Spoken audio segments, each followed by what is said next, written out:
We start tonight with a very serious story, teen coverage of that plane crash that killed two men from Northeast Ohio. According to officials in Westchester County, New York, Binyamin, Chafetz, and Baruch Taub were flying back to Cleveland after attending a funeral in New York when their plane crashed. Carmen Blackwell investigated the school where the plane was registered, the flying school where that plane was registered. I'll have a closer look at what the weather was like at the time of the crash just outside of New York City. But first, 3 News investigator Marissa Saenz spent the day learning more about what happened.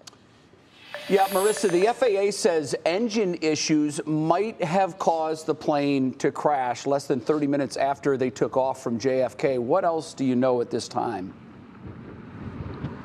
Jay, good evening to you. Throughout the day, we've been able to piece together how this unfolded. We know that there were 2 men, one from Beechwood, another from Cleveland Heights, who were members of the Jewish community. Their final moments were caught on air traffic control radio. A community in mourning after the sudden loss of Baruch Taub and Binyamin Chafetz, the 2 55-year-olds, one single-engine plane. Sights set for Cleveland Thursday night after a funeral.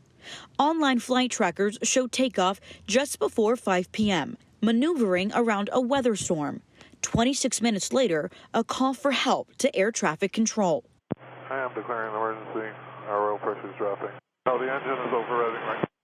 According to the tracker, in just 4 minutes, the plane fell over 4,000 feet near White Plains Airport in Westchester, New York. Mayday, mayday, mayday, mayday.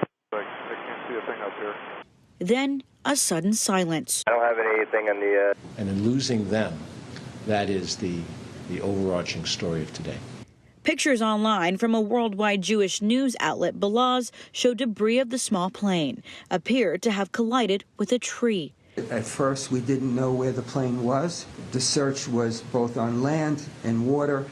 Friday morning, officials saying location and weather posed major challenges in rescue and recovery efforts. We could not use the drones that we normally would put up in the air. They were ineffective in the rain. April and her staff were able to get the cell phone numbers of both the pilot and the passenger. We were able to then ping. That gave us a general idea of where the plane was. Taub and Chavetz's body flown back to the Cuyahoga County Airport Friday morning, followed by a police escort to Berkowitz-Kuman Funeral Home in Cleveland Heights, where their final arrangements will begin. Mr. Taub, Mr. Chafetz are gone. They leave a hole at the dinner table in their homes. They leave a hole in the life of their communities of faith. Chafetz was laid to rest this afternoon. Taub's funeral is set for Sunday morning. Now tonight, Mr. Chavetz's family says that moments before the crash, he sent a text to a friend's WhatsApp group that said their plane had, quote, lost engines and asked his community to pray for him. The message further read, quote, I love you and the kids. I'm sorry for everything I have done. We lost the engines. Call and have the community say Tehillim. Now, Tehillim is a Hebrew term for Book of Psalms. That Mayday call you heard came over the radio just minutes later. Jay. Just a heartbreaking tragedy. Marissa Saenz reporting live from the Cuyahoga County Airport where the 2 were supposed to land. Marissa, thank you.